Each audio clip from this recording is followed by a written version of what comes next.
In this video, I'm going to show you guys how to scan QR code on your OneXBet account. Before we proceed, don't forget to add promo code Chelsea TV when you register into your OneXBet account. And to do that, you click on the big green register button above. This next section, you click on Phone. So on this next section, you click on if you fill in the necessary information needed here, and then for the promo code section, you input your promo code Chelsea TV.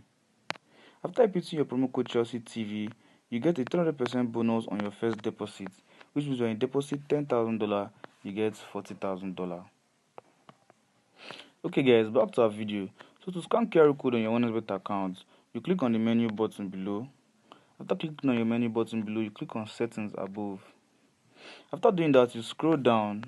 When you scroll down, you will see Share the app via QR code. So you click on that, and this will appear. Your QR code will appear on your screen. So to share this QR code, in case someone else, or you want to download your OneXBet device on another device, or you want to share it to a friend to download, so all they have to do is open their camera and scan this QR code.